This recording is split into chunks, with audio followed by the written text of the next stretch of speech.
August আপনারা যে বক্তব্য দিয়েছেন স্মরণ করে দিচ্ছি, ওই বক্তব্য আপনারা প্রত্যাহার করবেন। বাংলাদেশে ভারতের সহযোগিতা নিয়ে আমরা কাউকে রাজনীতি করতে দেব না, আমরা প্রতিরোধ করব।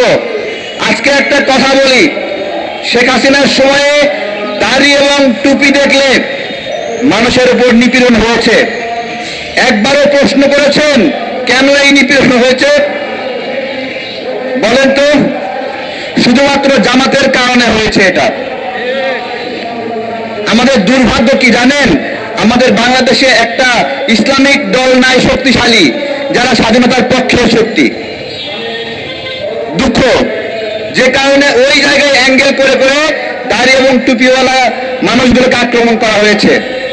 এছাড়া অন্য কোনো কারণে কেউ বলতে পারবে না পাবলিক জামাত করার কারণে তার উপর আক্রমণ হয়েছে, হেফাজতে ইসলাম করার কারণে আক্রমণ হয়েছে। জামাত এমন একটা রাজনৈতিক ন্যারেটিভের উপর রাজনীতি করে যে ন্যারেটিভের কারণে দাড়ি এবং টুপিওয়ালা মানুষগুলোর উপরে এই নির্যাতন হয়েছে। আমরা এগুলো গভীরভাবে যদি পর্যালোচনা না করি তাহলে আমাদের ইসলাম যেরকম আক্রান্ত হবে তেমনি আমাদের দেশ আক্রান্ত হবে। গত কয়েকদিন যাবৎ একটা গল্প ছড়ার চেষ্টা করা হচ্ছে যে মুক্তিযুদ্ধে 2000 মানুষ নিহত হয়েছে। আমি পিনাকি ভট্টাচার্যকে বলছি, আপনি তো আলোচনা এমন এক জায়গায় নিয়ে যাবেন যে মুক্তিযুদ্ধ নামে কোনো যুদ্ধই বাংলাদেশে হয় নাই, কারণ লক্ষ লক্ষ শহীদের সংখ্যা নামিয়ে 2000-এ নামিয়ে নিয়ে এসেছেন। 10 বছর পরে বলবেন বাংলাদেশে কোনো যুদ্ধ হয়েছিল না। আরো বলবেন যে জামাত মুক্তিযুদ্ধের সপক্ষের দল, আর বলবেন গোলাম আজম বাংলাদেশের একজন বীর শ্রেষ্ঠ। এইরকম একটা তৎপরতা। আমি জাতীয়তাবাদী দল বিএনপিকে বলবো, মুক্তিযুদ্ধের বিষয়ে কোন রকম ছাড় দেবেন না।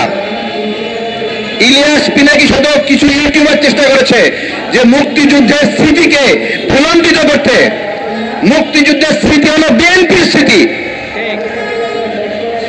আওয়ামী লীগ সেখানে হাল ছেড়ে দিয়ে চলে গিয়েছিল, তখন হাল ধরেছে শহীদ প্রেসিডেন্ট জিয়াউর রহমান। এত সাহস ছিল না। সুতরাং এই গৌরবান্বিত স্মৃতি কোনোভাবে মাটিতে মিশতে দেওয়া যাবে না, এটাই চেষ্টা করা হচ্ছে। আমাদের এই আদর্শিক জায়গাতে বারবার আঘাত করা হচ্ছে। আঘাত করে বলা হচ্ছে যে মুক্তিযুদ্ধ অপ্রাসঙ্গিক, স্বাধীনতা যুদ্ধ অপ্রাসঙ্গিক। বলা হচ্ছে যে এটা ভারতের। ভারত সবসময় দাবি করে 1971 সালের যুদ্ধ তাদের যুদ্ধ। ভালো কথা, ভারত দাবি করে। তাহলে এই দাবিতে যারা সমর্থন দেয়, ভালো করে বোঝেন, ভারত দাবি করে 71-এর যুদ্ধ তাদের যুদ্ধ, এই দাবিকে যারা সমর্থন করে তারা ভারতের দালাল নাকি? তাই না? জামাত যদি বলে 71-এর যুদ্ধ ভারতের যুদ্ধ, তাহলে জামাত ভারতের দালাল নাকি? তাই না? 71-এর যুদ্ধ আমাদের যুদ্ধ, আমাদের পরিবার ক্ষতিগ্রস্ত হয়েছে, আমাদের বাচ্চারা খুন হয়েছে, আমাদের বাংলাদেশের এই যে নাগরিকরা সাহসী সন্তানদের নাগরিক, সাহসী সন্তানদের একটা দেশ। এই সাহসী সন্তানরা কোনো সময় আপোষ করেনি। আপনারা ভালো করে দেখেন যে ব্রিটিশদের বিরুদ্ধে লড়াই, সেই লড়াইয়ে গান্ধী সাহেবরা তারা হলো অহিংসা আন্দোলন করেছে, কিন্তু প্রথম সহিংসা আন্দোলন শুরু হয়েছে চট্টগ্রাম থেকে। মাহতাবা সূর্য সেন আমাদের সন্তান, ভারতের সন্তান না। এই ইতিহাসগুলো দৃঢ়ভাবে বলতে হবে।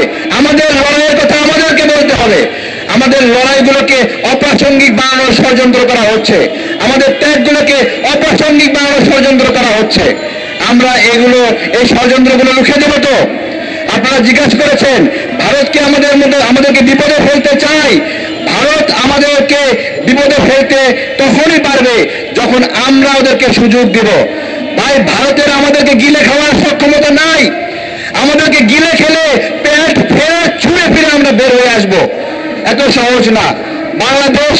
বাংলাদেশের সাথে ভারত যদি যুদ্ধ শুরু করে, পাকিস্তানের সাথে যুদ্ধ শুরু করে, ভারত কোনোদিন জিতে নাই কোনোদিন। জিতছে কোনো যুদ্ধে কে দেখাতে পারবে?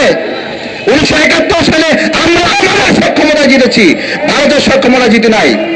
এবং আমরা বলছি ভারত যদি বাংলাদেশের সঙ্গে যুদ্ধ শুরু করতে চায়, ওই যুদ্ধ আজীবন শেষ করতে পারবে না ভারত, আমরা বলে দিচ্ছি। এবং ভারত ভেঙে খান খান হয়ে যাবে। তাদের দাঁত দিয়ে আমাদেরকে যদি কামড়াতে চায়, ভেঙে গুরমার করে দিব।